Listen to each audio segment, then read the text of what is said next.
Ok, gente. Antes de eu começar a aula em si, mais alguma dúvida para tirar dos projetos, da lista?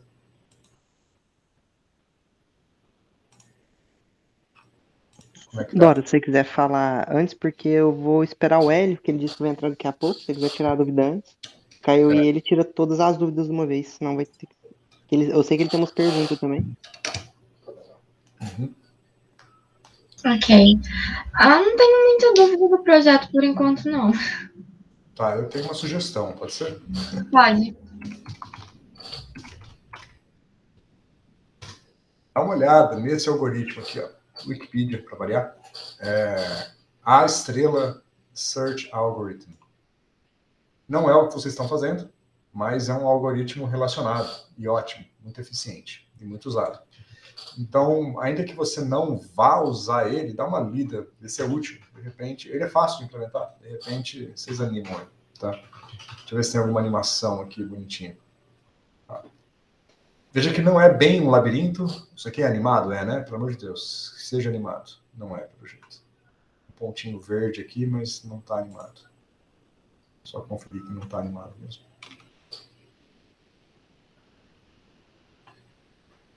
Ah, tá animado.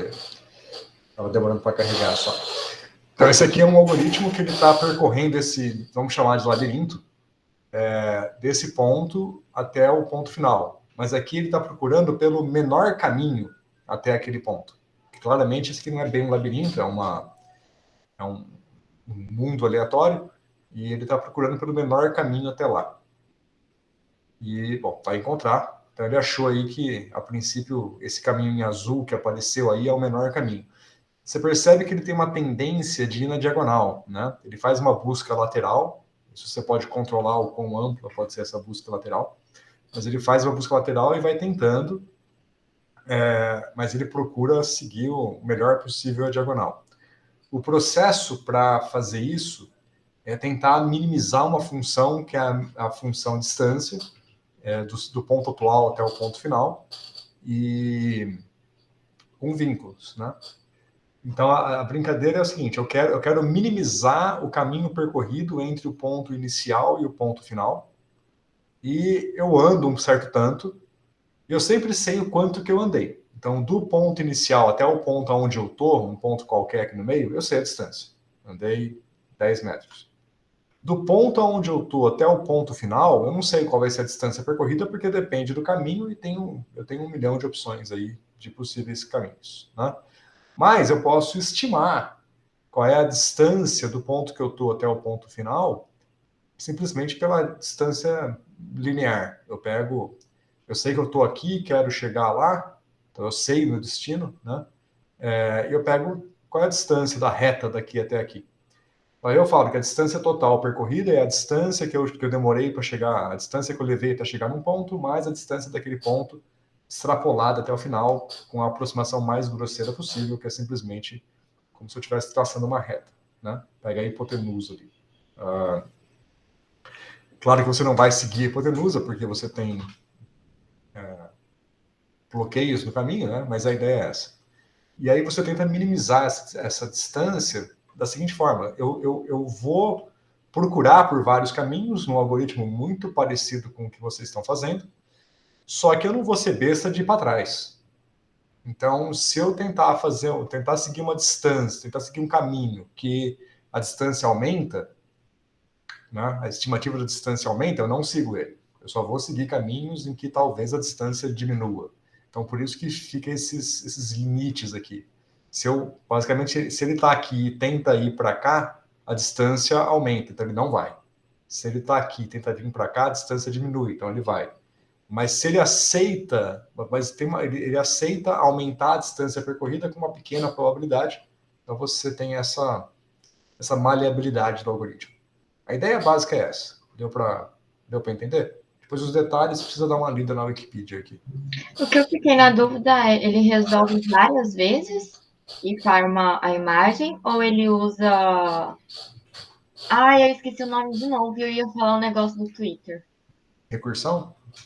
Não, de separar o processador por... Threads. Isso, eu ia falar negócio lá de... Threads. Você pode fazer com threads ou não. Do jeito que está aqui na animação, ele tá fazendo linearmente. Né? Tá procurando vários caminhos lineares. A implementação em si tem várias maneiras. O algoritmo, a ideia básica do algoritmo é essa minimização da distância, evitando aumentos, mas a implementação você tem várias estruturas. Tá? O que eu fiz até agora foi tipo assim, eu fiz daquela forma e aí eu fiz para 3 labirintos, né? Fiz um pequeno, um médio e um grande. E nos 3 eu testei os 3 métodos, rodei 1000 vezes cada e fiz uma comparação se eles eram eficientes ou não. E a cada vez que eu trocava o método, diminuía a quantidade de passos que era necessário para achar o caminho. Aí Entendi. Não, tá ótimo.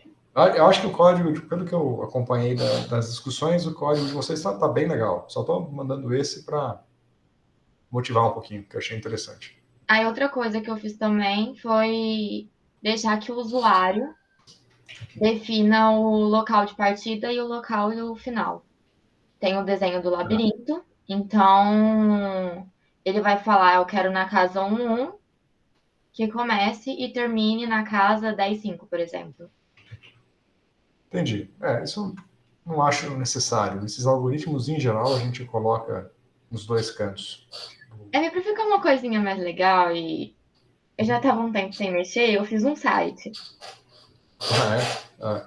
Aí toda vez que a pessoa atualiza a página, ele roda o código para os 3 métodos, né? Só que páginas separadas. Aí em outra página você faz isso de colocar aonde você quer que comece e aonde você termina. E uma outra página só para exemplos. Porque a minha ideia era colocar só um labirinto grande, que eu achei ele muito bonitinho. Só que o servidor não aguenta. Ele precisa de resposta em 3.000 milissegundos. E o grande demora muito tempo para formar a imagem. O código é rápido.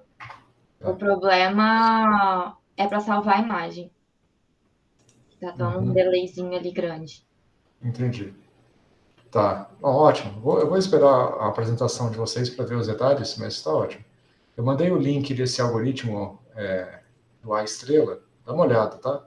Ainda que vocês não implementem, porque talvez não dê tempo, dá uma lida só para saber o que é. Porque os outros também quiserem dar uma lida, é bem legal esse algoritmo. Veja a motivação, veja o que tem por trás, que ele é interessante. Ok? Aqui, Bom, eu coloquei os gráficos também. pode falar. Eu coloquei os gráficos também para que eu achei interessante, tipo, de ver a queda de quantidade de passos que tem do Rainbow Walk para só tirando a restrição de não poder voltar e depois não podendo percorrer um caminho que já foi percorrido. Ótimo. O Random Walk é o pior método. Ele é elegante, bonitinho, mas é o pior método, né? Ele Mas o gráfico fica muito legal, porque, tipo, sei lá, para uma matriz 20 por 20, às vezes acho que o maior que ele usou foi 35 mil passos. E aí, quando você usa os outros, vai para, tipo, 200. O Random Walk ele tem um apelo para os físicos, né? Porque a gente está acostumado, gases ideais, essas coisas todas, e a gente acaba olhando para isso e achando beleza nesses caminhos aleatórios. Mas em termos de eficiência é terrível, né?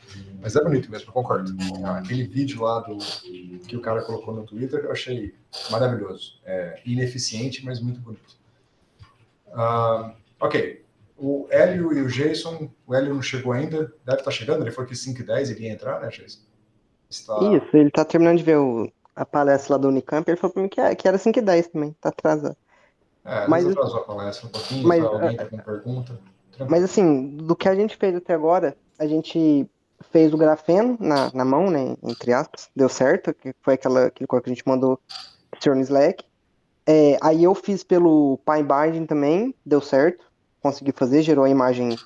Só a única coisa que mudou do imagem é que aquela que a gente mandou, a gente pegou os limites de X tá diferente. E aí só muda o formato, mas deu certo, é o monolayer de grafeno do mesmo jeito.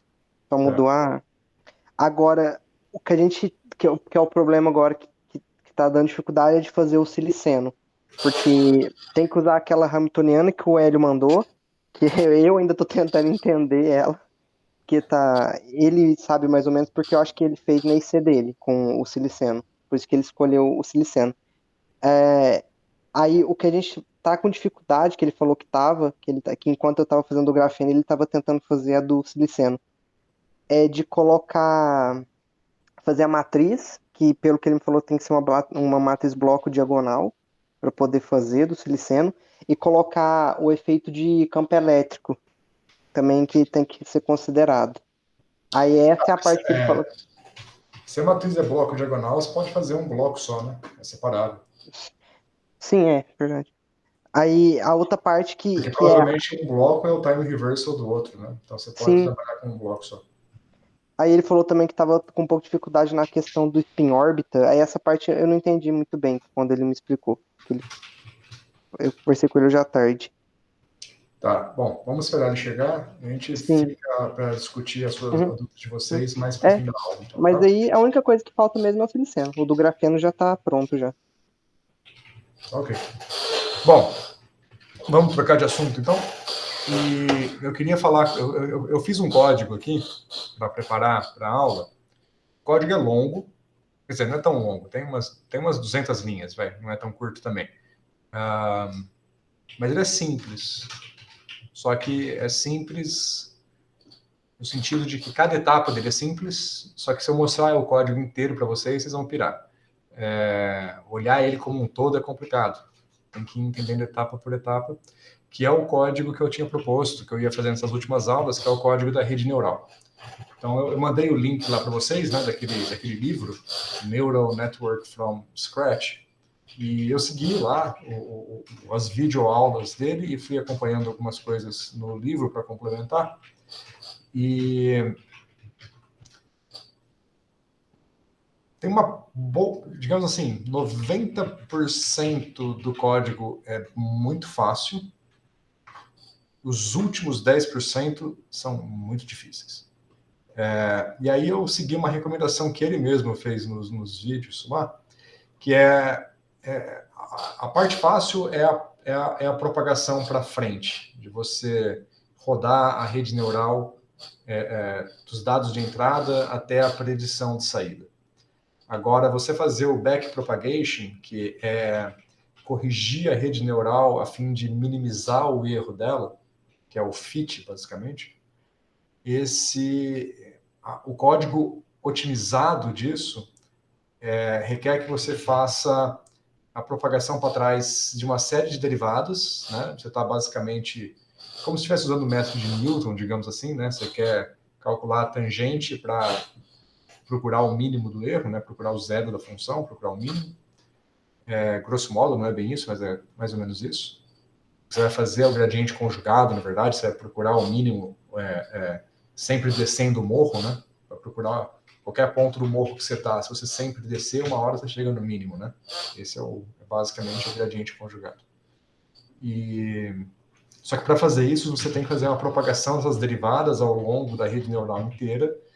E basicamente você tem um salto de complexidade aí bem grande nesse final, porque isso tudo depende de vários parâmetros. É muito elegante, mas é um salto de complexidade que eu acho que eu não conseguiria passar para vocês no tanto de aulas que a gente tem até o final do curso. Mas ele deu uma ideia lá, que é fazer essa propagação para trás, não do jeito correto, digamos assim, não do jeito ótimo, mas usando Metrópolis, o algoritmo de Metrópolis, que é basicamente o algoritmo que está por trás das otimizações também, ou dos ensembles termodinâmicos lá no modelo de Ising. Esse algoritmo é bem fácil de implementar, e eu achei que no final o resultado é bastante ilustrativo. Apesar de não ser o código otimizado, é um código que realmente passa por praticamente todas as etapas do que é uma rede neural, e eu acho que dá uma visão bastante clara do que significa quase tudo que está lá.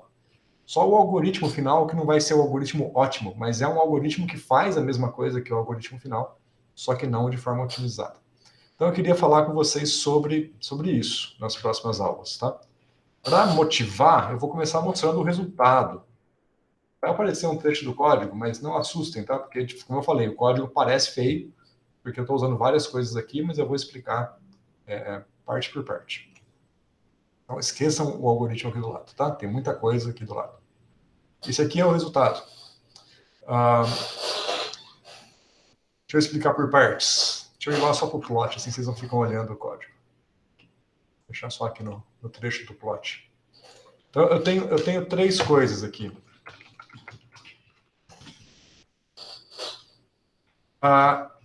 Eu tenho variáveis x e y, que são as variáveis que eu quero treinar a minha rede, que é aquilo que eu quero que minha rede aprenda. O que significa isso? Eu quero fazer uma associação entre a variável x e a variável y. Eu quero que a minha rede aprenda que sempre que eu falar x igual a 0, ela me responda y é 0. Sempre que eu falar x igual a, sei lá, 0.7, y é 0. Se eu falar x igual a 1, o y é 0. Entendeu? Então eu falo x, a rede retorna y. Eu quero que ela aprenda isso. Eu quero que ela aprenda a me responder. Né? Eu entro com x, ela me retorna y. Então esses são os dados do meu aprendizado. Imagina que eu estou tentando ensinar um cachorro a sentar. O x significa o meu comando. Eu falo para o cachorro, senta. E o y é a resposta do cachorro. Ele vai latir, ele vai correr, ele vai, sei lá, deitar, mas eu não quero, eu quero que ele deite. Então eu quero que toda vez que eu falo senta, ele sente, toda vez que eu falo deite, ele deite. Então esse é o aprendizado. Eu tenho o comando, que é o x, e tenho a resposta da rede, que é o y, e eu quero treinar essa rede para que ela sempre dê a resposta correta para o comando que eu estou mandando. Tá? Isso é a ideia da rede neural, nessa visão bastante simplificada. Então, esses são os dados que eu tenho, os comandos e as respostas que eu quero que a rede dê. Aí, eu tenho aqui, vai aparecer em laranja, o resultado do treinamento. Então, em azul seria o meu mundo ideal, seriam os dados que eu tentei ensinar para a rede. Em laranja é o que ela aprendeu.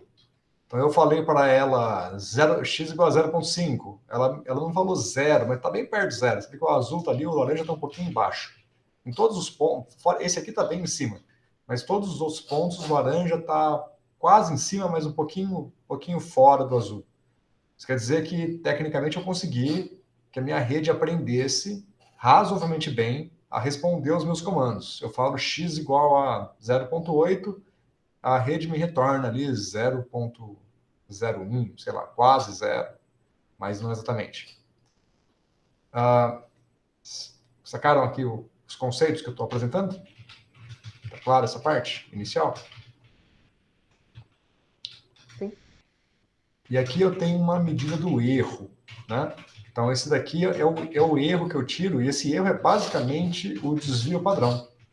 Eu calculo a diferença entre o y exato e o y aprendido de cada ponto, soma os quadrados, né? Soma dos quadrados das diferenças, então basicamente o desvio quadrático médio, né? Que no final nos dá o desvio padrão, né?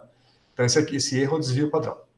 E este segundo gráfico aqui é o processo de aprendizado. Então eu começo com uma rede neural aleatória, que não sabe nada do que eu estou falando. Um cachorro que acabou de nascer. Então, o erro é grande. Qualquer comando que eu dou, ele me retorna tudo errado. Aí eu vou treinando a rede, esse processo de treinamento eu vou explicar o que significa. Eu vou treinando a rede e o erro vai diminuindo. Vai diminuindo até que chega num patamar onde eu interrompo o treinamento. Então, aqui eu parei, está com um erro ali de 0.01, né? Ou seja, um erro de 1%, mais ou menos. Talvez eu possa multiplicar esse erro por 100. Opa, desculpa, isso aqui é uma lista, não posso multiplicar por 100, não. Eu tenho que converter para NumPy Array primeiro. Então, eu criei 100 listas iguais. Agora sim, então esse erro aqui está em porcentagem. Então, chega ali, o erro é um erro de 1%. Tá? E uma vez que eu treinei a rede, eu posso agora aqui eu tenho 7 pontos, né? Então são 7 comandos que eu dei para a rede e ela aprendeu esses 7 comandos, mas eu posso ir além. Eu posso falar agora, se eu der um comando que não é nenhum desses 7, vou pegar um comando intermediário aqui, vou pegar um ponto entre esses dois. Será que ela sabe responder a esse ponto intermediário? Então aqui eu tinha 7 pontos e agora eu vou rodar esse mesmo gráfico para 50 pontos usando a rede já treinada. Depois que ela treinou, eu vou rodar e ela completa. Então, um comando intermediário está aqui. Veja que não é uma reta, hein? Ó, tem uma curvinha aqui. Tem cheio de curvas. Então, ela tentou aprender e, olhando para esse gráfico, o que vocês acham que era o meu treinamento? Era uma função. Que função vocês acham que estava aqui, que eu tentei plotar para ela treinar, para ela aprender? X ao cubo? Não. Seno? Seno. O seno. X ao cubo. Poderia ser um x ao cubo também. Tem cara de x ao cubo. Mas aqui era o seno. Mas veja que o seno, eu desloquei ele. Ó. O meu x não está indo de 0 a 2π, está indo de 0 a 1. E o meu y está indo de 0 a 1. Que é aquele processo da padronização dos dados que eu comentei com vocês já lá na discussão sobre o PCA. Né? Ok. Bom, professor. Então, oi. Eu cheguei um pouco atrasado, desculpa, mas eu não estou entendendo quando o senhor fala de treinar. O que exatamente eu devo entender por treinar? Eu não expliquei o que é ainda. Ah, sim. Esse é o grande mistério do momento. Entendi. Existe um treinamento que é isso, né? Eu dou o comando e eu quero que a rede dê a resposta correta. Antes do treinamento, ela vai sempre dar a resposta errada. Então, eu tenho que fazer um processo de treinamento para essa rede se adaptar a sempre dar a resposta correta. Então, o lance todo da rede neural é o que é esse treinamento. Então, o que eu vou explicar agora, ao longo de hoje, da próxima aula, é tentar explicar o que é esse treinamento. Ok? Perfeito. Ok. Então, vamos lá. Eu vou fazer uma busca aqui no Google só por Neural Network, só para vocês verem algumas imagens. Eu vou desenhar algumas delas, mas para vocês verem várias delas aqui. Então, toda rede neural vai ter mais ou menos essa cara aqui. Então, você vê que a ideia é que cada sítio, cada bolinha é um neurônio. Neurônio no sentido abstrato. Né? É uma tentativa matemática, numérica, computacional de simular o funcionamento de um neurônio. E as linhas são as conexões entre os neurônios, as sinapses, né? Entre um neurônio e outro. E a gente vai falar que essa rede neural, vou pegar essa aqui, ela tem camadas. Então, esta rede neural aqui, a princípio, tem 4 camadas. Essa aqui vai ser a camada da esquerda, vai ser a camada de entrada, que é onde vão entrar os dados. Aqui no meio, as camadas do centro são chamadas de camadas ocultas. E a última camada é a camada de saída, que é a camada de predição. Então, basicamente, o que significa que é o seguinte, eu vou colocar aqui nesta camada os valores de x e vai haver uma propagação dos dados que eu vou implementar, e na camada de saída vão estar os valores de y. Tá? Aí vocês veem que, dependendo da rede que eu implemento, o número de neurônios em cada camada vai variando. Essa aqui é uma rede que tem 4 neurônios de entrada, 2 camadas ocultas, cada uma delas com 6 neurônios e 2 neurônios de saída. Essa outra rede aqui tem 2 neurônios de entrada, 1 de saída e uma única camada oculta com 5 neurônios. E se vocês forem percorrendo aqui os gráficos no Google, vocês vão ver milhares de variantes dessas quantidades. Tá? Bom, e por aí vai. E você tem redes neurais 3D também, que as camadas, na verdade, são planos. É uma complicação que não sei quão necessária ela é. Ela é prática para certas implementações, mas os fundamentos por detrás da versão 3D são os mesmos da versão 2D. Uma outra... Aqui tem uma rede neural mais complicada, e por aí vai. Uma outra coisa que vocês estão vendo aqui é que entre um par de camadas, todos os neurônios da camada anterior estão conectados a todos os neurônios da camada posterior. Então, todo mundo com todo mundo, camada por camada. Isso aqui é um chamado de modelo all connected, todos conectados. Você nunca tem uma conexão do neurônio de uma camada com duas camadas para frente, é sempre em camadas consecutivas, porque senão a gente fica louco também com a implementação. Bom, essa é a estrutura, digamos, geométrica da rede neural. Agora, como que ela funciona? Ok, deixa eu só colocar o título aqui, deixar salvo. Então, eu vou tentar explicar o funcionamento de forma pictórica. Acho que a maior parte da aula hoje vai ser mais essa estrutura pictórica, e o código em si a gente vai ver na aula que vem. Então, a primeira coisa é o que são os meus dados de entrada, né? O que é o meu input? Então, eu preciso saber o que são os meus dados de entrada e eu preciso saber o que são os meus dados de saída. Então, do jeito que eu estou propondo para vocês, né, que eu fiz o fit ali do seno, digamos, a minha entrada são os valores de x, as minhas saídas são os valores de y, e a minha rede, ela deve aprender quem é a função y igual a f de x, né? Então, eu tenho, o objetivo aqui é aprender f. Né? Aprender essa aplicação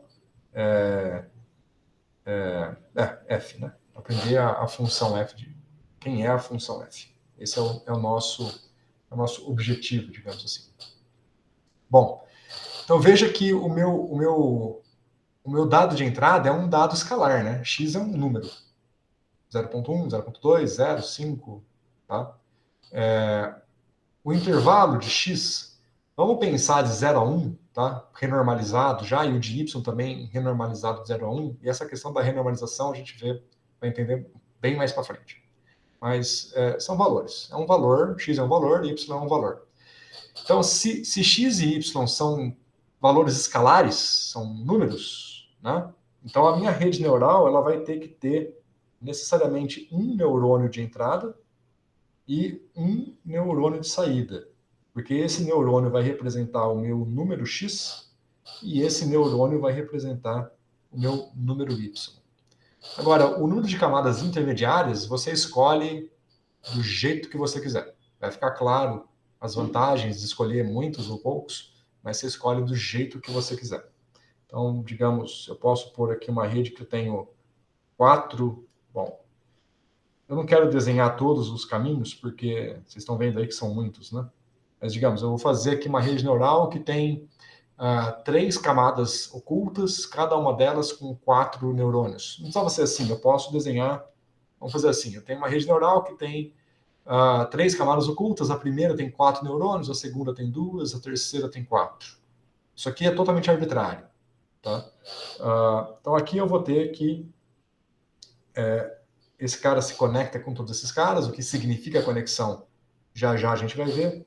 Aí esses aqui, todos vão se conectar com esse neurônio e mesma coisa, todo mundo, né? All connected quer dizer todos com todos. Então você tem aqui todo mundo com todo mundo. Então essa daqui é o meu desenho da rede neural quando o meu input é x e a minha saída é y. Então alguma coisa, tem uma estrutura matemática aqui por trás, que eu estou omitindo por enquanto, para ficar na motivação um pouquinho mais. E o que eu quero que vocês entendam agora é a entrada e a saída. A entrada vai ser x, a saída vai ser y, por isso que eu tenho apenas um neurônio aqui e apenas um neurônio aqui. Uma outra opção, esse aqui seria o exemplo 1. Vamos pensar num outro exemplo. O exemplo 2 é um dos exemplos mais claros, que são os gatos e cachorros.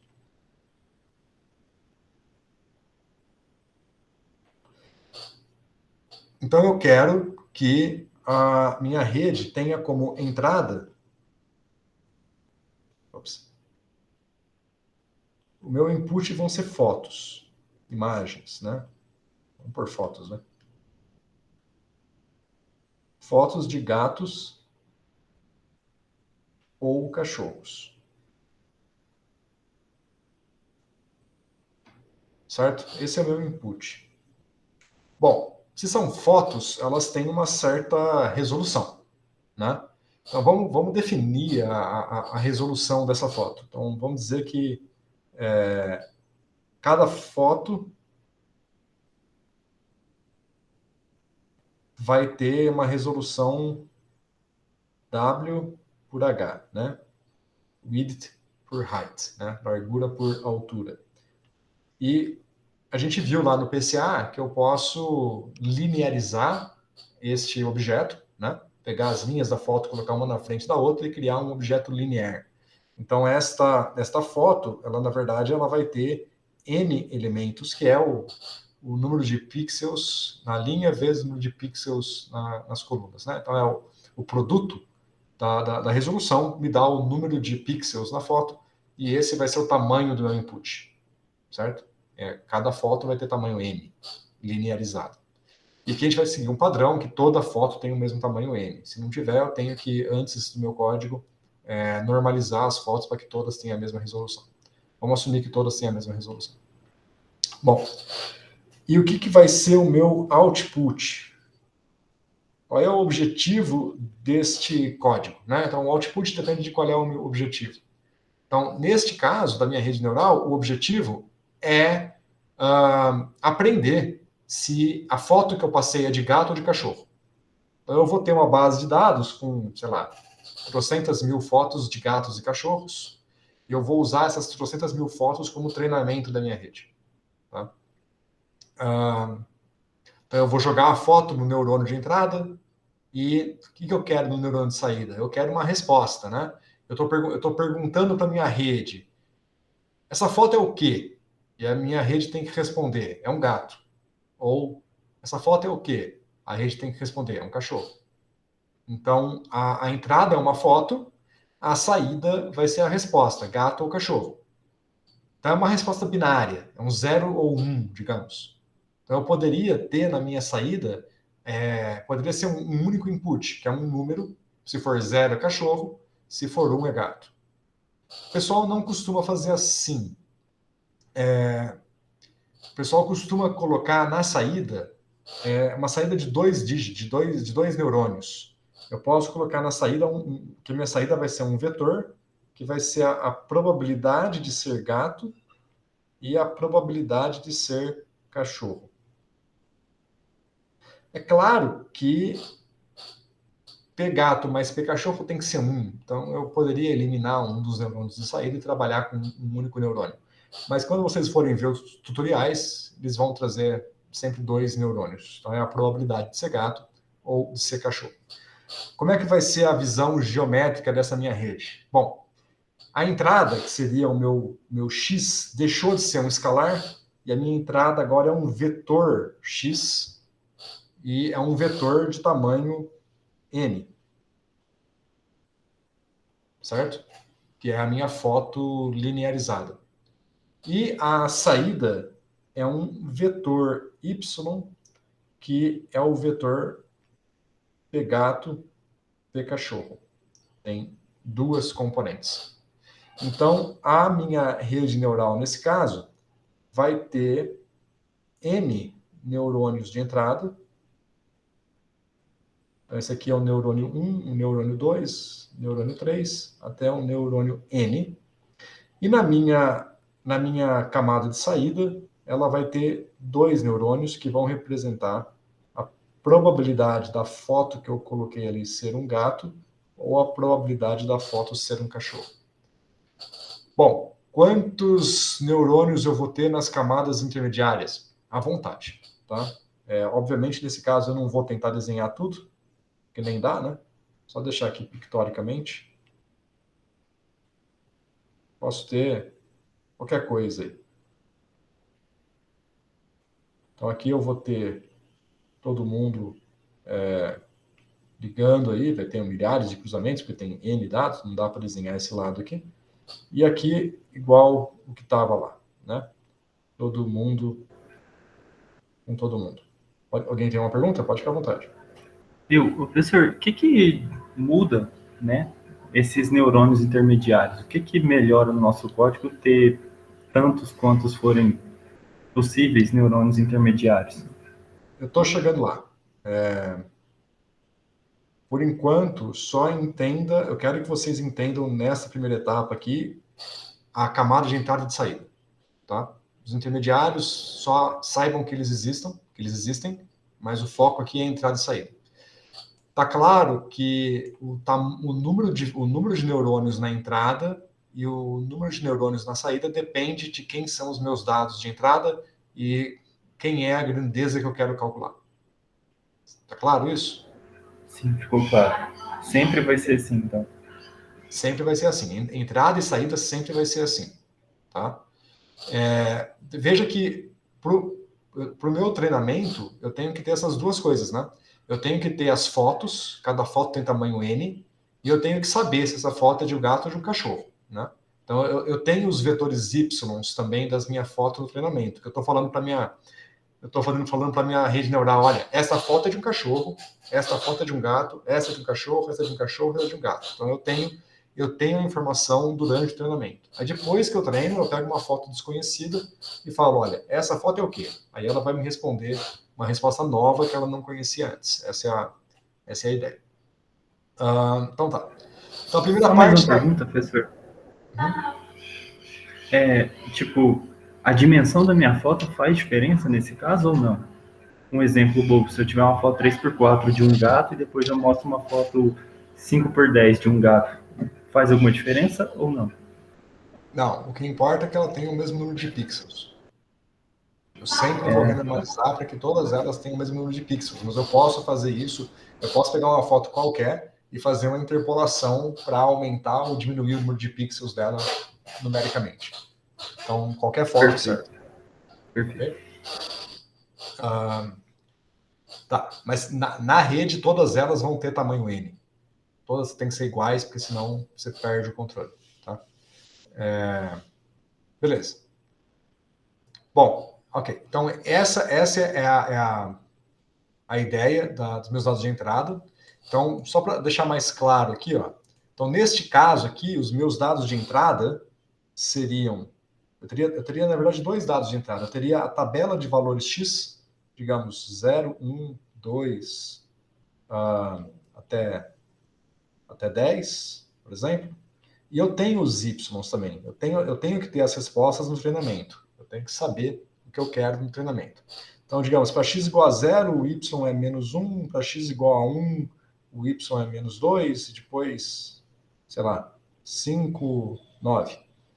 Então, eu tenho essa tabela. Para cada valor de x, quanto tem que ser o valor de y? Então, esses são os meus dados de entrada. Então, eu quero treinar a minha rede para que, dado esse x, me dê esse y. Só que quando quando eu começar o treinamento, eu vou dar um certo valor de X, vai ter uma certa propagação dos números aqui dentro, e o valor de Y não vai dar esse daqui. O valor de Y que eu calculei, vamos chamar isso aqui de X0 e Y0, mas a minha rede vai propagar esses dados e vai me retornar um Y1, que, sei lá, menos 2, menos 4, 9, 2 e 8. Porque eu não treinei a rede ainda. Então, dado um valor de X, ela me retorna um valor de Y errado. Então, a diferença entre esses dois caras vai me dar o erro. Né?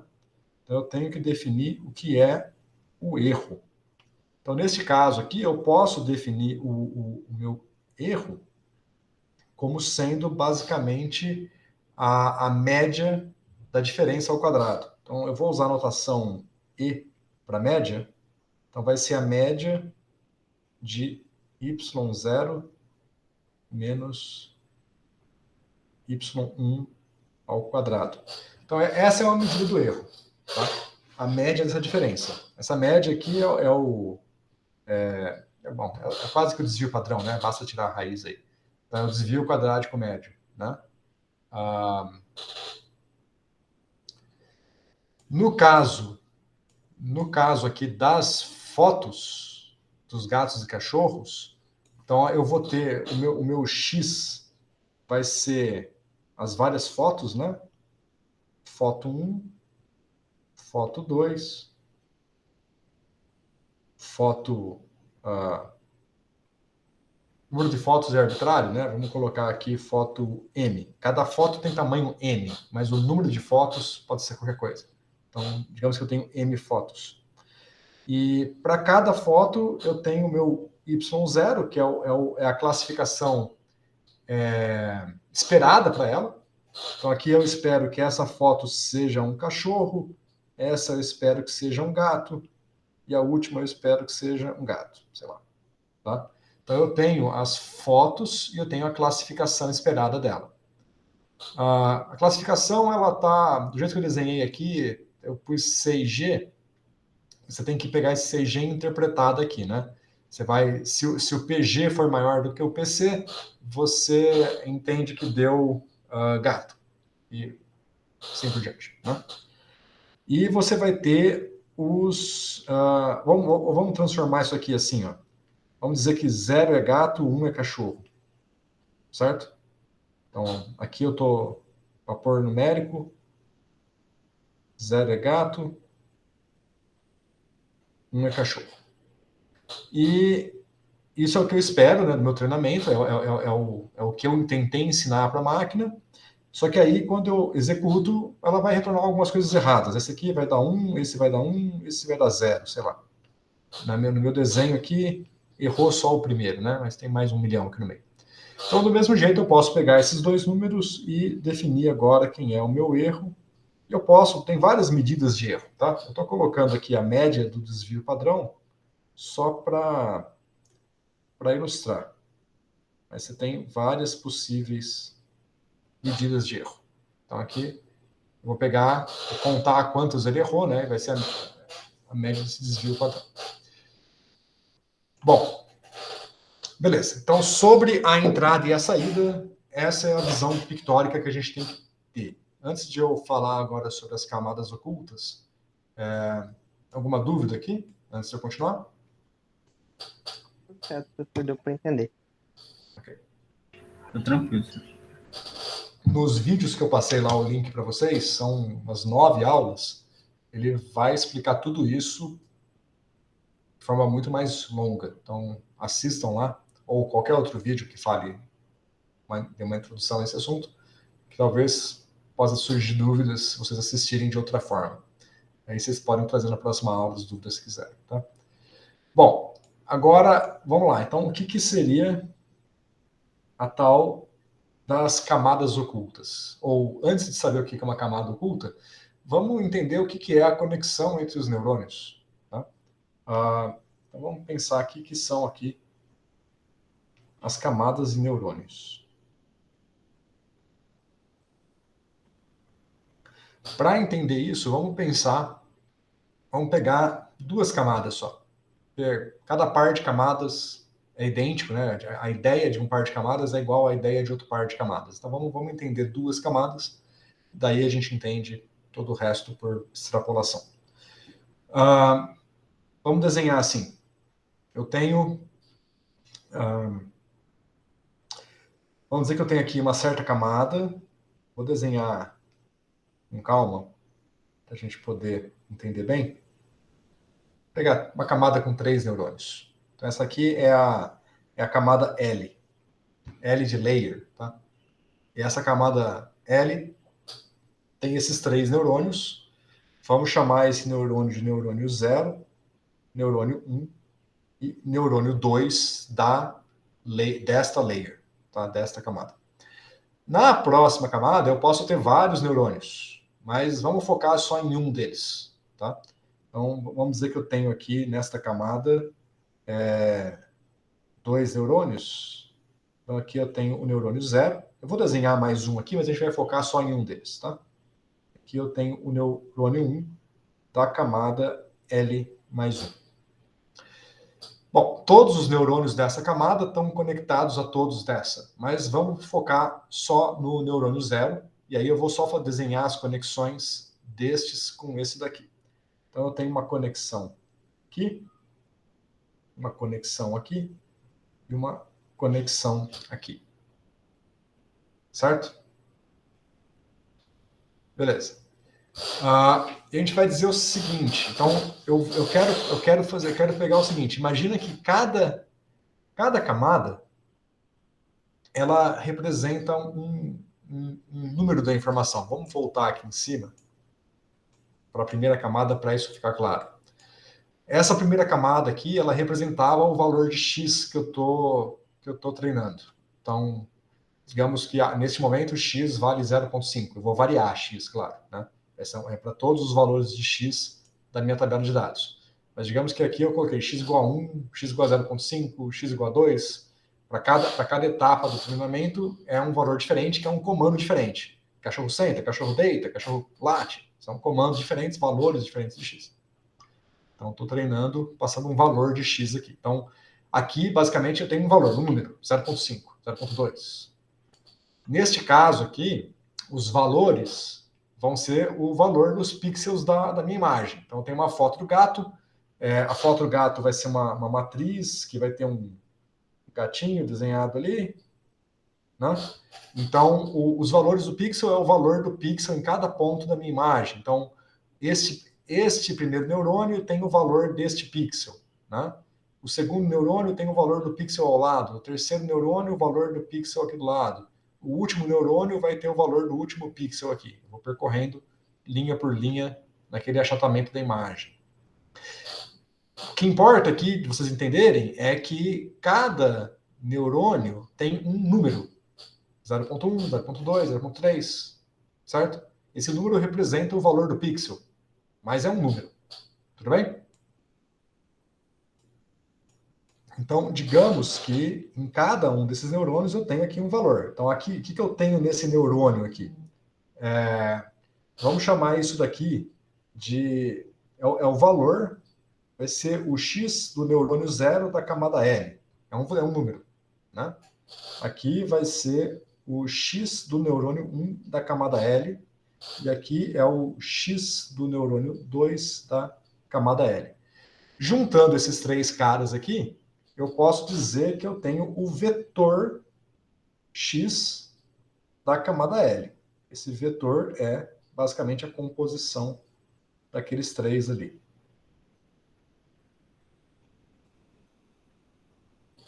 Ok? Então, isso é o conteúdo da minha camada. É um vetor com o valor de x de cada neurônio.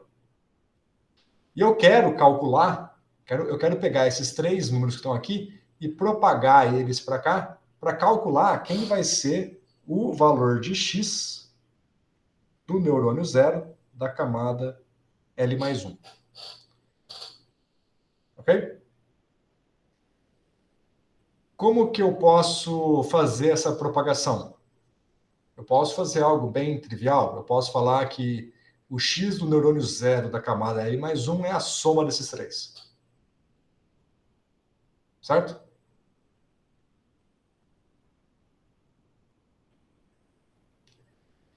Só que veja que aqui eu também quero calcular quem é o x do neurônio 1 da camada L mais 1.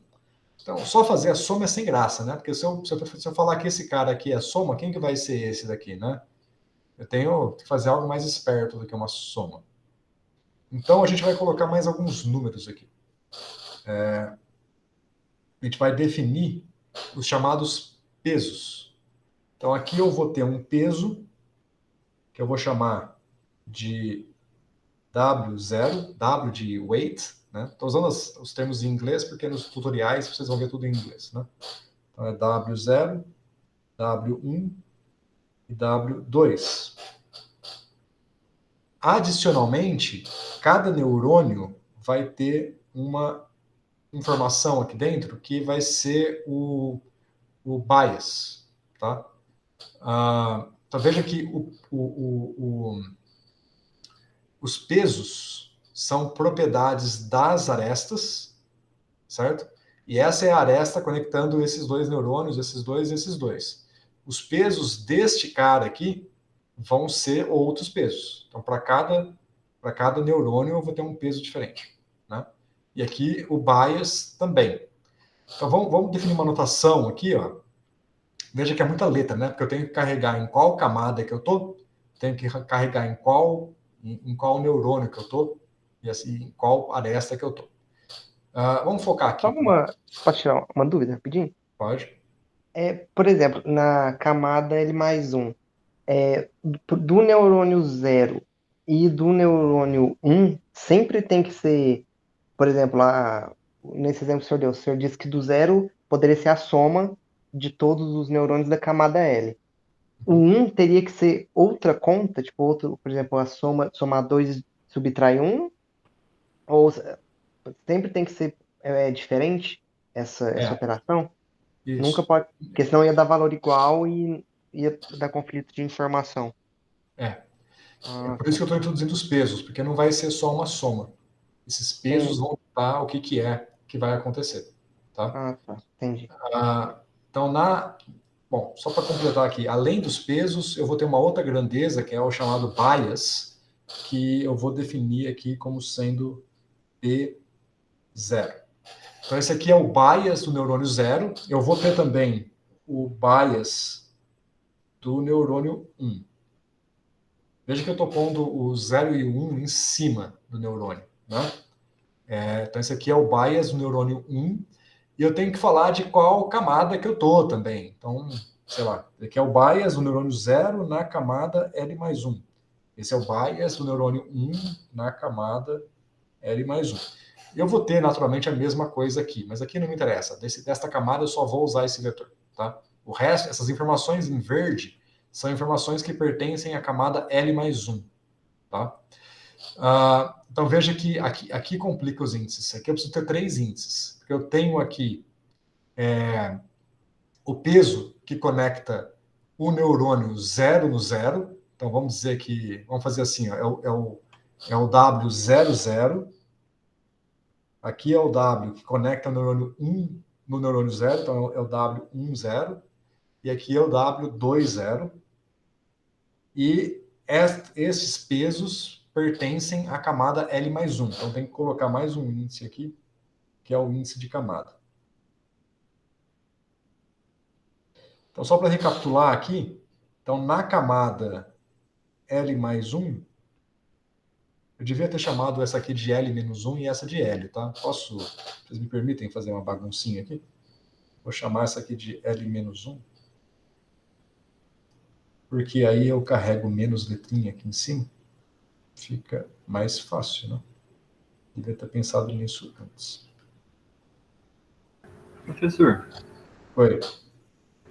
como que eu defino então esses pesos? Quer dizer, quanto maior o peso, mais importante teria aquele neurônio, né? Aquela ligação. Não seria mais ou menos o raciocínio? Sim. E como que eu vou definir essa ordem de importância? Esse é o aprendizado. Ah, então o aprendizado é justamente para ele equilibrar o peso. Então, veja, vamos lá. Na camada L, então, as grandezas que me interessam aqui na camada L são os pesos. Então, a gente vai definir assim, ó. Os pesos da camada L. Então, eu vou pôr o índice L em cima para dizer que eu estou na camada L. E embaixo, eu vou colocar os índices I e J, que o I representa do neurônio da camada anterior, né? Da onde ele veio, né? Então, esse cara aqui, vamos pôr assim, veio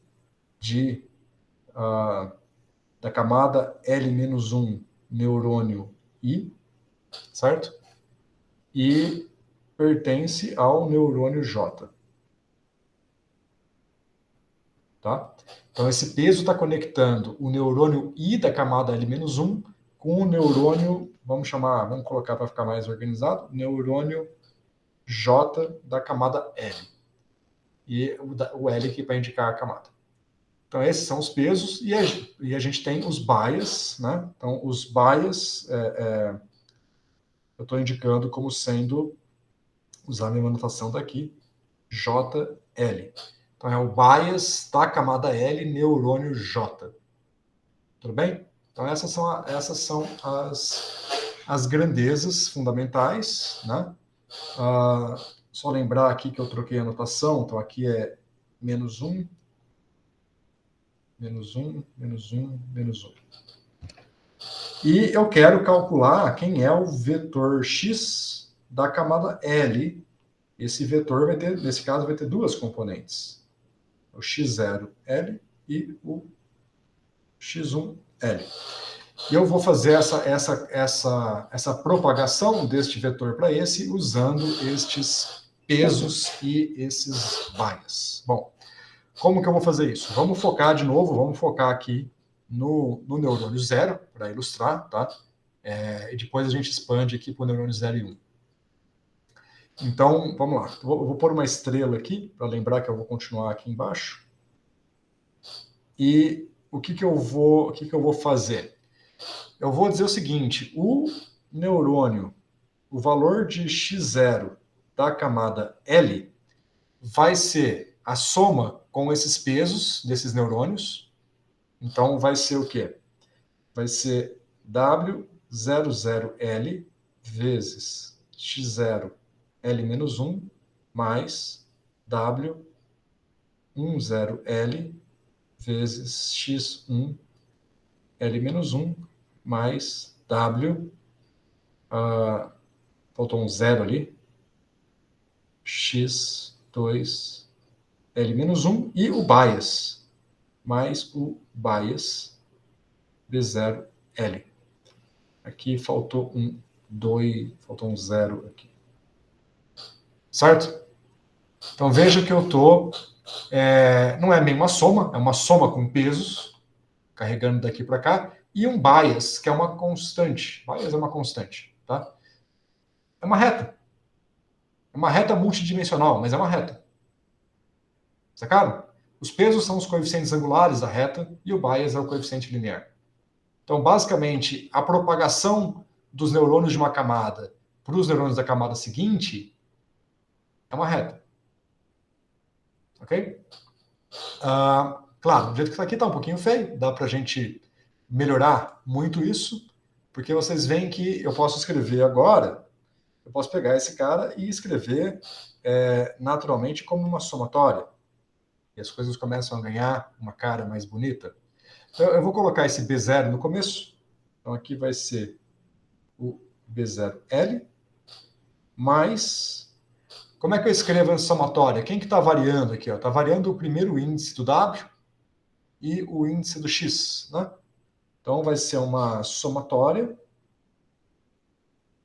Para usar a minha notação aqui, eu vou usar o I, né? O I é o índice que se refere, em geral, à camada anterior aqui na minha notação. Então, eu vou fazer uma soma em I de W I0 da camada L vezes X I da camada L menos 1. Então, este é o X0L. Ok? Então, essa é a vai de 0 a N. O I vai de, nessa minha anotação aqui, vai de 0 a 2, né? Vai de 0 ao número de neurônios na camada anterior. Vamos chamar isso de NL-1. Ok? Que no caso aqui é 2. São os diversos pesos. E perceba que eu posso fazer a mesma coisa agora, é trivial agora falar quem é a expressão do neurônio 1. Então, o X1 da camada L vai ser o peso, o bias desse neurônio, mais a mesma somatória, né? Os mesmos índices de 0 até NL-1, de W e 1, que agora eu estou falando do neurônio 1, vezes X e L-1. Então, esta é a minha propagação. Agora, será que eu consigo colocar isso daqui numa forma mais bonita? Porque eu desenhei 2 vetores aqui e não é à toa que eu desenhei 2 vetores. Né? Será que dá? Quantos pesos eu tenho? Eu tenho 3 pesos dessas arestas e os outros 3 que eu não desenhei, que é a conexão desses caras com esse daqui. Então eu tenho 6 pesos. Será que eu consigo escrever isso daqui como um produto matricial? Posso começar pela parte fácil, vocês me ajudam com a parte difícil? A parte fácil é dizer que o x vetor L é o B vetor L. Sacaram? Peguei o B desse neurônio e construí um vetor BL, que é basicamente o vetor dessas duas coisas aqui. Então, eu fiz a parte fácil, que é este cara aqui. Agora, este brinquedo aqui, eu quero que seja uma matriz. Então, eu quero que agora eu tenha aqui uma matriz de pesos. Vou desenhar a matriz como uma seta dupla, vezes o meu vetor x L menos 1. Então, vamos pensar aqui nos tamanhos, para ver se as coisas fazem sentido. Este vetor aqui, que é o x da camada L, tem duas componentes. Então, esse é um vetor de duas linhas por uma coluna. O B, né, é um vetor também composto por esses dois caras aqui, é um vetor de duas linhas por uma coluna, claro, né? Tem que ser para que eu possa fazer essa igualdade. Agora aqui eu tenho que fazer um produto de forma adequada. O XL é um vetor que, na minha construção aqui, tem 3 neurônios na camada anterior, né? O XL-1. Então, esse é um vetor de 3 linhas, uma coluna. Então, esse meu W tem que ser uma matriz de que tamanho?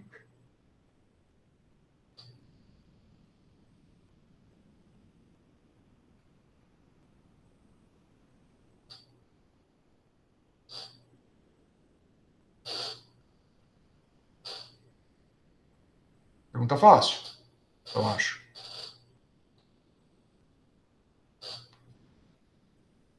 Qual tem que ser o tamanho do W para que essa equação seja bem comportada?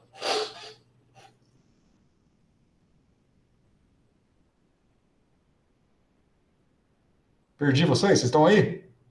Eu tô pensando, tem que, para somar com o BL, tem que ser, vai ter que dar um resultado que seja 2 por 1 também, né? Por causa do Isso. x0. Então, o W tem que ser 1 por 3? Não. Não, Aí- se for 1 por 3 vai dar uma 3 por 3. Aí vai ter que ser 2 Se por for 1. 1 Não, por 3, daria se for 1 por 3, dá 1 por 1. 1 por 1. É isso que eu tô confundindo. Pô, gente, ensino médio. Eu aprendi isso no ensino médio. Vamos lá. Não é tão difícil, não. Não, eu também, que eu esqueci, você olha os números de linhas ou de colunas, quando você coloca uma do lado da outra. Eu aprendi isso no ensino médio também. O número da direita aqui tem que ser igual a esse aqui, né? Isso. Tem que ser 2 por 3. 2 por 3. Isso. O Aí número você interno olha. tem que ser o mesmo. E o número externo te dá o tamanho. Né? Isso que eu tava tentando lembrar. Isso. Então é 2 por 3. Então veja, dá para escrever. Tá? E veja, igual eu falei aqui, né? Quantos Ws eu tenho? Eu tenho essas 3 arestas de Ws e mais as outras 3 que conectam essa camada com o neurônio 1. Então eu tenho 6 Ws, cara. Olha como a matemática faz sentido. Álgebra linear, que lindo. Né? Então, esses Ws aqui é 2 por 3. Então, o que deve ser esse W aqui? Como é que deve ser essa matriz W? Uma matriz de 2 linhas e 3 colunas. O que vai ser? Bom, vamos lá, 2 linhas e 3 colunas. Então, cada linha representa um neurônio, cada coluna representa uma aresta. Né? Então, lembrando aqui, a camada L é a camada L. O I, que é de onde veio, são os 3 valores desta camada. O J, que é para onde vai, são os 2 desse cara aqui. Então, o J são 2 valores, 0 e 1. Então, o J representa as linhas nessa minha anotação. Então, esse vetor aqui vai ser o W, matriz, perdão, vai ser o W00, o W01, e o W02, não, ao contrário, né? Perdão, eu falei aqui em cima. O J é para onde vai? Ao contrário, perdão. 1, 0 e 2, 0. Então aqui é o W01, W11 e o W21. Então essa é a minha propagação. Peraí. Aqui eu não escrevi, deixa eu deixar aqui no cantinho. Esse aqui é o WL, hein? Faltou o L aqui. Cada camada tem a sua grandeza. Então o vetor BL que eu esqueci de marcar aqui é basicamente o BL0 e o BL1. Ok? Então, vamos lá, vamos recapitular. Então, eu tenho uma rede neural. Vocês entenderam o que são os vetores de entrada? Entenderam o que são os vetores de saída? E entenderam o que é o erro? Tudo bem? Tudo bem. Cara, dá um tempinho para absorver tudo isso, mas acho que deu para sacar. E agora, quaisquer duas camadas, podem ser duas camadas ocultas, internas, ou pode ser, essas duas aqui, pode ser um par aqui dentro, ou pode ser um par aqui, nas beiradas, né? Essa aqui pode ser o input e a primeira camada, essa daqui pode ser a última camada e o output, tanto faz. São duas camadas quaisquer que eu desenhei aqui, tá? Qualquer par de camadas consecutivas. Então, qualquer par de camadas consecutivas, você vai ter esta relação entre os neurônios de entrada e os neurônios de saída daquela camada. Tá? Então, o que a gente vai fazer aqui? Eu vou pegar uma imagem, vou carregar este vetor, veja que agora os tais neurônios de entrada é um vetor de n componentes, que é esse vetor x. Vou pegar esse vetor x desta camada e vou, usando estas relações aqui, depois eu falo como escolher o W e o B, mas dado que existem Ws e Bs, eu vou pegar esses Ws e Bs com essa estrutura matricial e eu vou, dado esse vetor x, calcular o vetor x desta. Aí, dado o vetor x desta, eu vou calcular o desta e até o final, até chegar aqui. Então, dado um valor de x aqui, eu propago esses valores até o final. Aí, esses valores finais eu não vou chamar mais de x, vou chamar de y, né? Que é o vetor da camada final. Então, eu fiz a propagação do começo para o fim. Se a minha rede estiver bem treinada, quando esses dados aqui representarem a imagem de um cachorro, a minha saída vai dar PG igual a 0, PC igual a 1. Nunca vai dar exatamente aquilo, vai dar 0.1 e 0.9. Né? Nunca é preciso. Mas, né, essa é a ideia. Tudo bem por enquanto?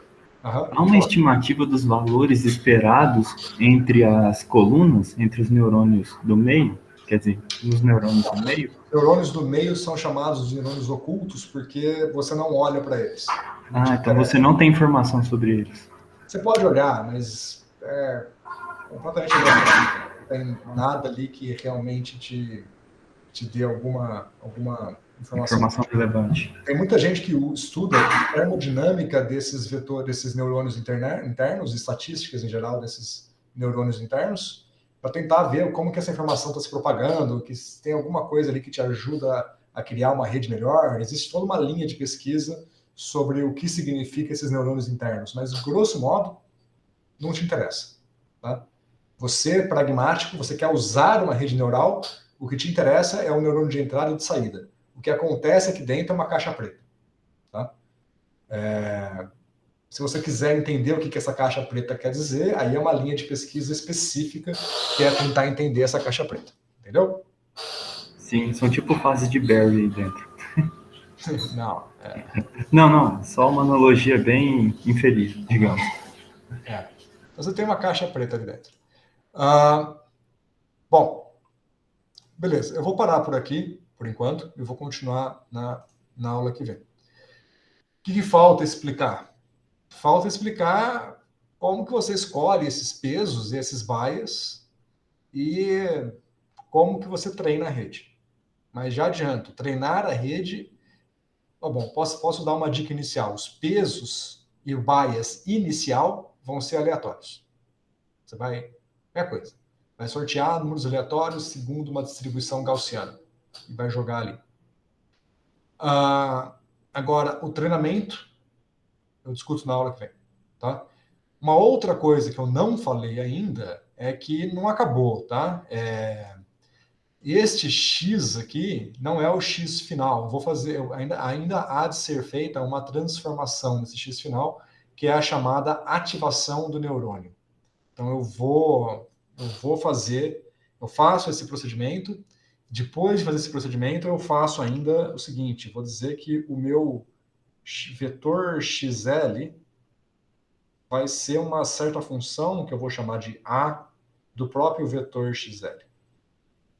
Então, eu vou criar uma... Bom, essa função ela é vetorial, né, porque ela retorna um vetor.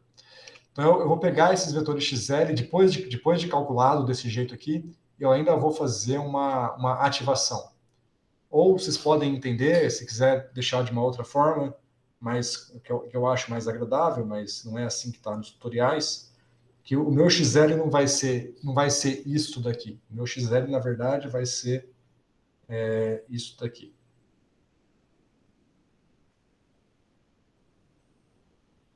Produto XL menos 1. Então, eu tenho essa reta, né? Eu faço a propagação da reta, mas depois eu passo essa reta por uma chamada função de ativação. Esse é tipo um operador? Uma função. Vai filtrar esse X, é um filtro. Basicamente um filtro. Tá? Você vai fazer uma manipulação aqui, mas eu não tenho tempo hoje para explicar o que é essa ativação. Então, só estou dizendo que ainda existe, além disso, existe uma ativação. Eu posso falar rapidinho por que essa ativação é importante. Porque se eu tenho aqui uma... Veja que a transformação do XL-1 para o XL é uma reta. Em outras palavras, é uma função, é uma transformação linear. Então, deixa eu ver como é que eu vou desenhar isso. Deixa eu desenhar aqui, ó, aproveitar esse desenho. Eu tenho aqui o vetor x0, aí deste vetor x0 eu calculo o vetor x1, segundo esse procedimento. Daqui eu calculo o vetor x2 e vou calculando até chegar, aí eu vou trocar de letra, vou chegar no meu vetor y, que é o x da última camada. Tá? Se cada uma destas transformações que eu fiz daqui para cá for uma transformação linear, necessariamente o meu y vai ser também uma transformação linear sobre o meu x0 inicial. Você concorda? Se eu componho transformações lineares, o meu resultado é uma transformação linear. Em outras palavras, se eu tenho um x e desse x eu calculo x1 igual a A mais, ou vamos dizer, A1 mais B1x, vamos chamar de x0, e eu calculo o x2 igual a A2 mais B2x1, se eu substituir esse x1 aqui, o que eu vou obter? A2 mais B2A1 mais B2, B1, x0. Ou seja, x2 é um A mais B x0. O A é este cara aqui, o Bzão é este cara aqui. Percebem? Uma composição de transformações lineares é uma transformação linear efetiva. Os coeficientes vão mudando, mas é uma transformação linear. Então, se eu pegasse uma rede neural, por mais complicada que ela fosse, e eu só fizesse transformações lineares de um sítio para o outro, de uma camada para outra, o meu y final ia ser uma transformação linear do meu x inicial. E transformações lineares são triviais. Eu só consigo fitar retas com transformações lineares. Não consigo fazer nada de interessante. Tá? Então, se eu tentasse aqui no meu exemplo aqui... Ops, perdão. Meu exemplo aqui, se eu trocar o meu código por uma transformação, não olhem para o código, tá? Eu vou explicar depois.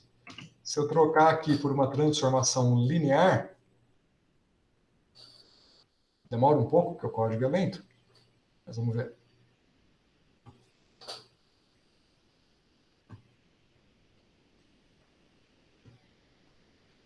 Olha lá, os meus dados originais e os meus dados treinados, deu uma reta. Se eu uso uma transformação linear, eu vou ter uma reta, não tem jeito. Isso aqui não explica os meus dados, né? Então, é consequência disso. Basicamente, o que eu fiz ali no código, ao trocar ali aquela palavra-chave linear, foi desativar essa ativação. Ou coloquei uma ativação trivial que simplesmente retorna isso daqui. Então, de novo, se a minha transformação é linear, tudo é linear, e eu só consigo fazer retas, não consigo fazer nada não linear, e os cálculos interessantes são não lineares.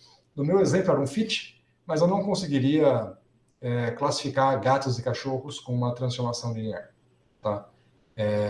Toda a brincadeira da rede neural é altamente não linear. Então, basicamente, o que esta função de ativação tem que fazer é pegar esse x e transformar em algo não linear com certas propriedades, e existem inúmeras possíveis funções de ativação, cada uma delas tem características levemente diferentes umas das outras. Eu vou mostrar para vocês uma ou duas, tá? Mas tem um monte. Tá claro, gente? Eu falei para vocês aqui 90% do que é uma rede neural hoje. Sim, deu para entender. Mas é muita informação para absorver do mesmo jeito. Mas é legal. Assistam a minha aula de novo para rever esses detalhes quando vocês puderem, e assistam os vídeos daquele cara lá, que são bem mais longos, né? São 9 vídeos de meia hora cada um, e o conteúdo é basicamente o que eu falei aqui rapidinho para vocês. Mas assistam, lá ele coloca tudo que eu falei aqui desenhando, lá ele tem animações, tá tudo muito profissional, muito bem trabalhado, ou outros tutoriais que vão ter animações explicando como que cada coisa funciona, até vocês absorverem o conteúdo. Mas, beleza, a ideia é essa, então na aula que vem eu recapitulo isso e a gente volta com o que é a ativação, e aí eu começo a mostrar um pedaço do código. Beleza? Bom, é isso. Por hoje é só, e aí o Hélio e o Jason tinham uma dúvida do projeto. Se vocês quiserem aproveitar uns minutinhos agora, eu espero aqui para a gente discutir. Beleza. Tchau, tchau. Tchau. Até mais. Já pode ir jogando a ideia já, professor, as dúvidas? Pode. Eu mandei para o senhor lá, no Slack, né? O Hamiltoniano e o... vou lembrar o nome. A matriz, né? E também mostrei Qual dos dois arquivos aqui, ó? O tight bind de siliceno é o Hamiltoniano. Uhum. Infelizmente eu mandei você ele. podia ter rotacionado a imagem para mim, né? Desculpa, professor. Tranquilo. Aqui não tem como rotacionar sem eu baixar? Eu tinha visto no celular eu virei o celular, mas aqui não tem como. Sim. Não, vou ter que baixar aqui.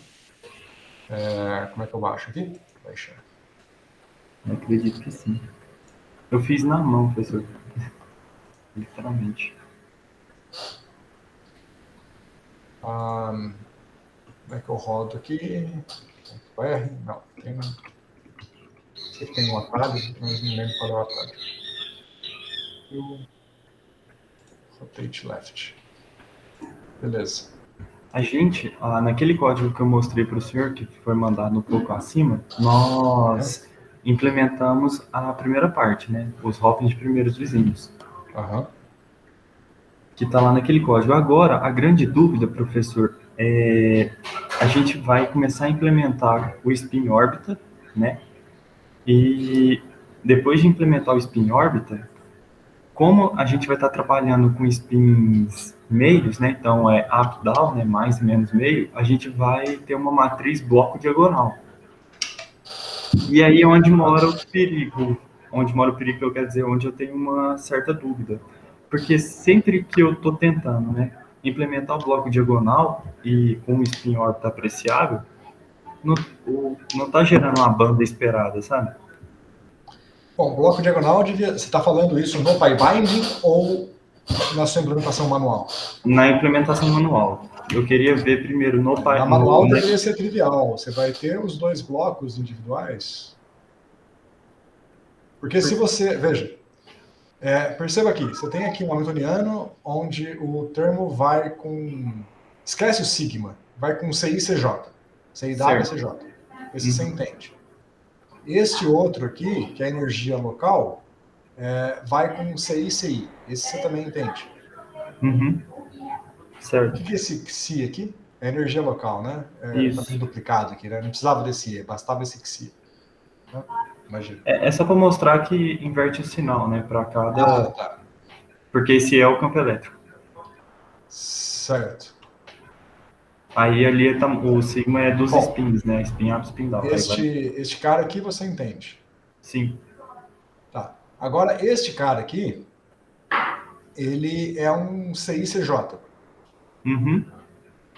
Veja que se eu tiver se eu tiver no bloco de spin up, o sigma vai ser mais, mas esse mais é só um número, né?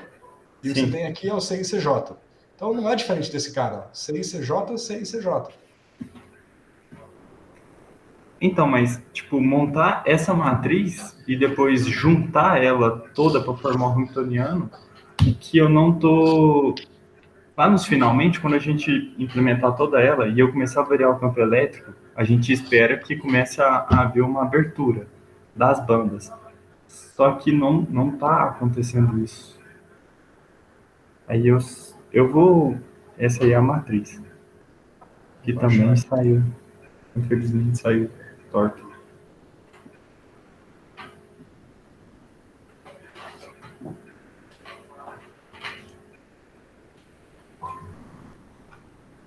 Aham. Então, veja, perceba que a única coisa que vai mudar quando você colocar o spin orbit é o sinal. Aqui não tá, né? Esse E é o campo elétrico, né? Eu ainda não coloquei como a gente ia conversar primeiro essa parte, eu não mostrei para o senhor a matriz do spin orbiter, já com os segundos vizinhos implementados. Mas você sabe escrever a matriz do spin orbit aqui? Sei. Então, se você sabe escrever no papel, aonde está a dificuldade? Tirar do papel e colocar lá no código, no Python, para implementar manualmente. Oi? Como que ela é no papel? Ela tem o... Eu vou te mandar... Te mandar não, né, professor? Peraí. Ela conecta, bom, pensar assim, ela conecta A com A ou A com B?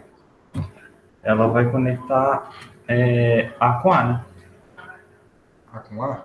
Isso. E spins opostos. Não, e mesmo spin, né? Só troca o sinal. Isso. A com A mesmo? Então ela vai aparecer aqui o elemento de matriz. Isso mesmo. Uhum. E B com B, né? Então vai aparecer Isso. aqui e A aqui. com A e B com B. Uai, se você sabe colocar esses elementos de matriz aqui, por que você não sabe colocar esses? Então, é onde eu acho que o meu erro está sendo na hora de traduzir para o código. Eu vou tentar trabalhar mais no final de semana, eu e o Geis, e no domingo ou segunda-feira, caso a gente tenha mais alguma dificuldade, eu mando para o senhor, aí eu te mando o código e te mando a matriz. Mas eu acho que Você está fazendo isso no PyBinding, né? o erro que eu estou encontrando por enquanto está sendo na implementação manual que nós estamos tendo. Não, sim, entendi. Mas você está fazendo a versão numérica no PyBinding, né? Isso. Aqui nos exemplos, tem algum com spin orbiter? Não achei. Eu achei a implementação da banda do grafeno. Tem a implementação da banda do grafeno, mas nem embaixo. Uhum. Checkerboard, né? Uhum. Então, aqui você tem duas redes, né? Rede A e B.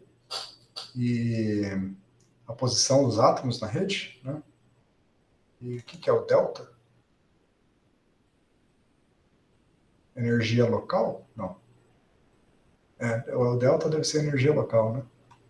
Tá faltando documentação aqui, né? Puta, exemplo ruim. Mas acho que esse delta é energia local. E aí você tem os hoppings. Você entende esse código aqui? O senhor cortou, eu não ouvi o que o senhor falou. Nesse código que está aqui. Deixa eu abrir o seu... Esse código aqui na tela. Você tem aqui ele está criando uma rede do tipo xadrez, né? Xadrez não, essa é uma rede quadriculada, na verdade, uma rede quadrada. Mas aqui ele está definindo dois sítios A e B. Em vez de ser uma rede hexagonal, é uma rede quadrada, mas tem dois sítios A e B. E aqui ele está dizendo que o sítio A está na origem, o sítio B está na posição D sobre 2, D sobre 2. Está deslocado aqui, assim, né? Na diagonal, D sobre 2, D sobre 2. E aqui na notação do PyBinding, delta é a energia local, que seria o seu campo elétrico. Então tem um mais ou menos aqui, que a energia local no sítio A e no sítio B é diferente, que é mais ou menos a ideia do seu campo elétrico, né? Que no siliceno, o átomo da rede A está um pouco para baixo, do rede B está um pouquinho para cima, então o campo elétrico gera uma diferença de energia entre a rede A e a rede B, certo? Certo. Então, isso daqui é semelhante ao siliceno, a menos de que o que ele está fazendo aqui é uma rede quadrada e não uma rede hexagonal. A rede quadrada está aqui, né? Porque o vetor A1 e A2 são esses vetores aqui, que são vetores cartesianos. Se quiser fazer a rede hexagonal, tem que trocar para os vetores A1 e A2 do grafeno, né? Ou do siliceno. Mas esse delta é a energia local. Para adaptar para o grafeno, você vai trocar o vetor A1 e A2 e vai trocar a posição dos átomos aqui também. Aí a segunda etapa aqui são os hoppings. E aqui você tem um hopping da rede A para a rede B na mesma célula unitária. Então esse zero aqui está se referindo à célula unitária. Então se essa aqui for a célula unitária, é um hopping T, que é o seu hopping T, de A para B. Aqui eu vou ter o mesmo hopping T, mas do A para o B da primeira célula unitária com a célula menos 1. Então a célula menos 1 seria essa daqui, ó. Então seria daqui para cá, tá? Ou daqui para cá, talvez. Né? E aí você tem o outro hopping que vai ser o daqui para cá e o outro, né? Esses 4 hoppings A e B com os 4 vizinhos, dado por essas variações aqui de mais ou menos 1. Tá claro esses hoppings aqui? Sim. Então aqui está implementado para você já este cara e este cara aqui. Falta o spin orbiter, né? Deixa eu descer aqui, ver se tem algum caso que tenha spin orbiter. Aqui é uma rede torta. Aqui tem o caso do grafeno, A1 e A2, a mesma ideia e tal. No caso, são só 2 hoppings e não 4, né? Bom, 3, na verdade, os vizinhos, né? 3 hoppings, né? São as 3 conexões do grafeno. Lá era 4 porque era quadrado, aqui é 3 porque é triangular. E vamos ver se a gente dá sorte de ter o spin orbit aqui. Mas aqui, ó, tá aqui, cara. Mas esse é o Rashba, né? Ele não diferencia para o spin órbita intrínseco? Sim, mas a estrutura que você vai ter que apresentar é a mesma, né? Então, vamos ver aqui, ó. Você tem, bom, primeira definição da rede, os vetores A1 e A2, tranquilo? A posição dos sítios A e B na rede, ele mudou um pouquinho a notação, mas a ideia é a mesma, né? A posição dos sítios A e B na célula unitária. Então, ele está criando aqui, está criando a subrede. Então, uma subrede é A, o sítio A está na posição A, o sítio B está na posição B. E veja que agora a energia local não é mais um número, mas é uma matriz. Porque você tem spin órbita. Então, essa matriz está representando a base de spin up e spin down. Então, neste caso aqui, ó, a energia local ela é uma matriz, mas é uma matriz diagonal, percebe? Sim. Então, essa daqui ela é equivalente a essa daqui sua ainda. Ó. Deixa eu colocar um pouquinho mais curto aqui, assim está mais fácil. Então, vamos lá. Energia local. Então, é como se o seu on-site fosse o E E o seu sinal aqui do que está aqui, ó, mais e menos, para sítios diferentes. Tá? Ok, aqui você tem uns vetores auxiliares para os primeiros vizinhos, e ele vai definir. Deixa eu ver como é que ele vai definir aqui. Ele vai definir o hopping T, que é o hopping diagonal, tá?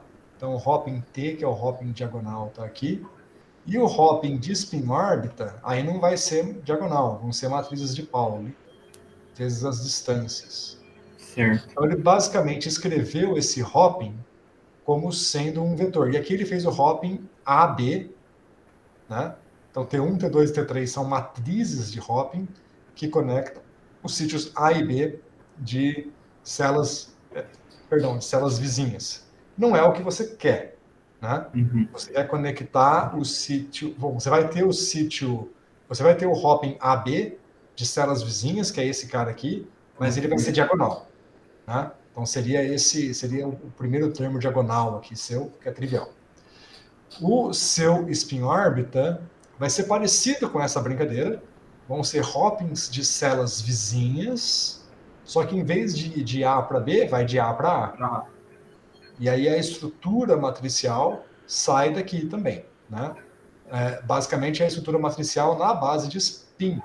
Então você vai ter aqui, só que no seu caso vai ser diagonal também, né? Só que vai ter, a única diferença é que vai trocar de sinal dentro da diagonal. Então aqui, deixa eu pegar aqui por exemplo, vou pegar esse caso aqui em cima só porque é diagonal, tá? Então imagina que aqui o on-site é na verdade o lambda sobre 3 raiz de 3. A diferença é que aqui vai ser mais on-site e aqui vai ser menos on-site, porque para spin up e para spin down troca o sinal por causa do sigma aqui. Então você vai ter um hopping AA, BB, para cada par de células vizinhas, e a matriz desse hopping vai ser uma matriz diagonal, mas com sinais diferentes na primeira parte e na segunda. Entendeu? Entendi. Este exemplo aqui é quase o que você quer para o Silicena. Bem perto. Tá? Bem próximo. Dá para pegar isso daqui e generalizar. Perfeito. Bom, eu achei que por ser o Rashba, a gente não poderia levar ele em consideração, porque a gente está tratando no siliceno só o intrínseco. Não vai ser igual isso daqui. Só estou te dizendo que você vai ter uma estrutura matricial, e aqui tem um exemplo de estrutura matricial. As suas matrizes não vão ser as mesmas. Aqui não tem hopping AA, só tem hopping AB. Então tem várias diferenças. Mas só para você ver como que a estrutura matricial entra no hamiltoniano. Certo? Certo. Bom, tá aqui. Tá? Essa nossa conversa está gravada, então qualquer coisa, pega o vídeo daqui a pouco que eu vou pôr no YouTube e você recapitula alguma coisa se precisar. Beleza. Aí na semana que vem, se precisar de ajuda, me dá um toque. Beleza? Beleza. Bom, valeu demais. Fechou? Bom final de semana pro senhor. Fechou. Beleza. Até Obrigado. Até mais. Obrigado, senhor. Até mais.